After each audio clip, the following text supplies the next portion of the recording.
Well, hello everyone. Hope you're doing well, guys. I hope you're well today. Last time that I was chatting to you, I was discussing the possibility of, wait a second, look at this. This might be distracting to you. The weather is a little bit funny today, so I'll just do this and hopefully we'll fix it. And hopefully things won't be too dark for you now. But if there is like a sense of an apocalyptic background, it is kind of the case today, so it's accurate. So we're going to be talking about books that I think you might enjoy as INFJs. And beginning with books you might enjoy, maybe you would enjoy my book on the INFJ, The Ecstatic Soul. Links below. Check it out. Most in-depth investigation of the INFJ on Amazon for less than $10, ebook or paperback. You could also get another book of mine, The Infinite Castle. Less than $10, Amazon link. Also good reviews. It's a novel. If you're into the idea of having an INFJ protagonist, alienated, that's the rumor about it. And if you're into existentialist fiction, modernist fiction, Murakami, Kafka, Dostoevsky, Camus and others, supports the channel. Also supports the channel to support me on Patreon, link below. Really supports the channel anywhere from €3 a month. Now, what are the books that I've decided to pick for you today?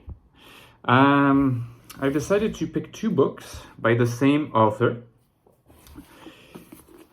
Thus Spoke Zarathustra by Friedrich Nietzsche.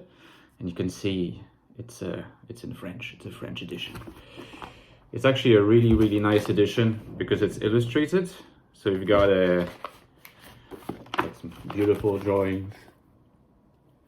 Don't ask me to interpret everything, but you know, you've got I think I got this present a while ago. I should really remember who got it for me, but you got this here. Some pretty splendid stuff. Look at this. Yeah, good stuff. And the other one is The Genealogy of Morals. In fact, this is not The Genealogy of Morals. I cannot locate it, but this is a commentary, a really good commentary by Daniel Conway, who is a professor and of philosophy and humanities at Texas A&M University, or at least was 10 years ago. This commentary, but Nietzsche's The Genealogy of Morals, which he released after Those Spoke Zarathustra, in fact, I believe, another essential. So why do I think that these books are to be recommended to INFJs? Now, I think it has to do with NIFE to a large extent. You know, it's interesting because the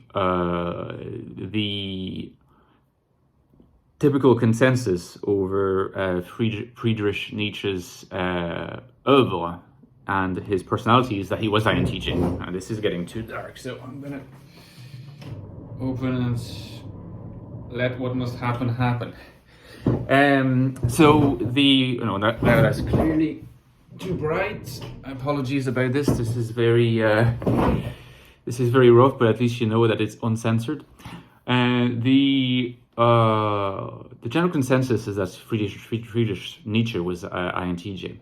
But I have made a video which you can check out on my channel, arguing that, you know, I think a case could be made for him being INFJ. And what's interesting about The Genealogy of Morals, this book, is that it really is wonderfully connected to Thus Spoke Zarathustra. Although this one was written first, because it's almost as if like this work was a work of pure NI, and then Nietzsche starts elaborating on the fruits of his NI intuitions, you know, elaborating on the oppressions. This is something that I talk a lot about in the Ecstatic Soul. And also then in Beyond Good and Evil and Ecce Homo, which, by the way, I have down there as well in other books, Twilight of the Idols. Nietzsche's on the Genealogy of Morals, like I said, it does elaborate on the insights of Thus Spoke Zarathustra. And, you know, in Thus Spoke Zarathustra, essentially Nietzsche is, in rather metaphorical and poetic fashion, seeing the advent of a new man, a man who has, among other things, liberated himself from the yoke of morals. And this is why then Nietzsche moves on to elaborate on this insight in the genealogy of morals. What's interesting about the title of this book is this idea that morals has a genealogy. Therefore, it ought to be interpreted historically. It's not to be interpreted as something absolute, like we're born with something that's inside us that dictates in some kind of absolute fashion what's right and wrong, what's good and evil. You know, Nietzsche wants us to move beyond good and evil.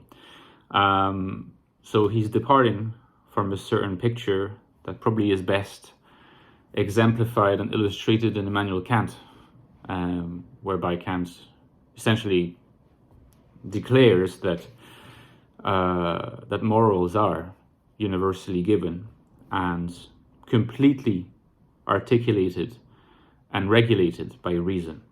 So morals cannot fail. You only have to follow the calls of reason. And Nietzsche, who was an astute reader of Kant, but also obviously a critic of Kant, argues that all the systems of do's and don'ts and right and wrong that we inherit are in fact inherited from centuries and millennia of accretion of a certain historical conception of what is right and wrong, what it means for something to be right and to be wrong.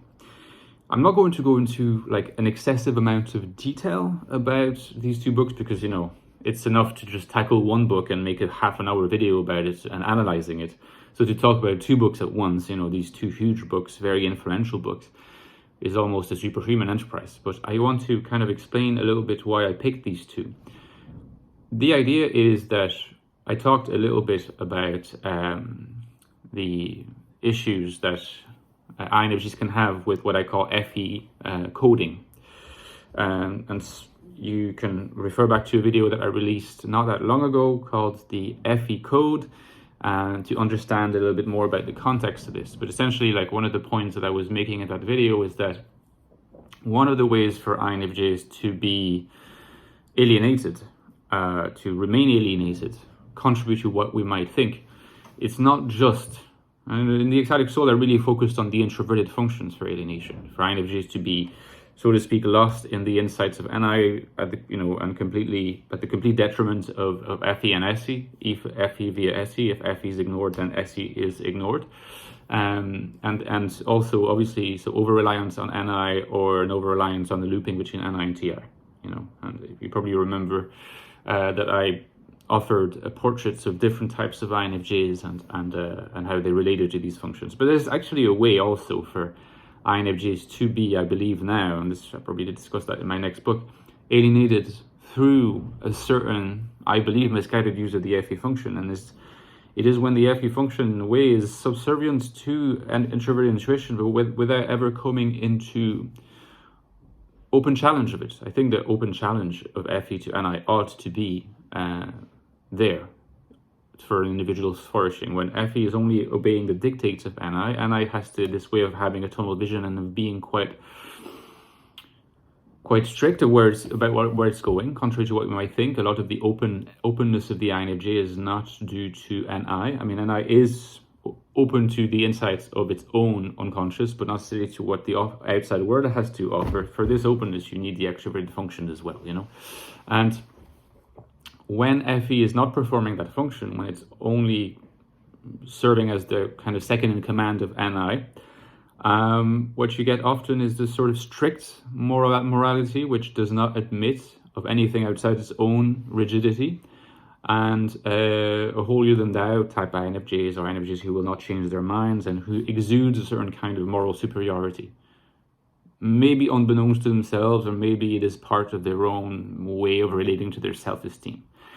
And the thing about Nietzsche, the genealogy of morals, and in poetic, metaphorical, and intuitive fashion, those spoke Zarathustra, is that it helps us understand how to dismantle this idea. Because if you embrace a very rigid system of morals, in some sense, you are unconsciously accepting that you have laid your finger on something in which you believe absolutely, which is why you don't allow it to be questioned. And by showing or by proposing the argument that morality and whatever we come up with in terms of, you know, our systems of do's and don'ts and right and wrong and good and evil is actually historically conditioned, it's historically contingent, and we always have reasons that we don't always admit to ourselves for accepting them. It's a way of creating a certain sense of distance from the idea of an absoluteness of morals, an absoluteness of your ethical systems, and therefore helps relativize it to any number of possible approaches. So it creates the possibility for much more open-endedness in approach. And I think ultimately benefits the INFJ, because the INFJ is going to be a lot less alienated when they are able to challenge the rigidity of FE, which I think tends to come from it actually paradoxically being too subservient to NI.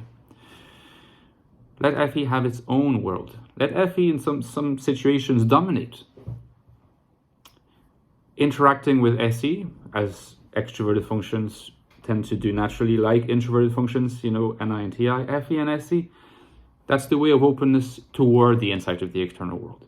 So read Nietzsche, notice that he's not always consistent in applying his own principles, and particularly read the Genealogy of Morals, because it's more accessible from the perspective of the video. If you want a simulation of your NI intuitions, if you want like an NI ocean to dive into and swim and just for weeks just bathe in it, indulge in it, then by all means read the Zarathustra. And if it's an illustrated edition, it's even better. But Genealogy of Morals to help solve the issue with FE rigidity and FE coding, to realize that all our ethical systems and frameworks are actually in fact historically contingent, open-ended, questionable, ought to be questioned, FE and SE, interacting, de-alienated INFJs, and enlightenment. This is one of the key books. Okay, I hope you enjoyed this video. I know that I went to the window, came back. It was kind of a little bit spontaneous and natural, but I decided to not edit it because, this is the real me. Okay, don't forget about my Patreon page, guys. Really supports with the channel. I'll see you tomorrow. Bye-bye.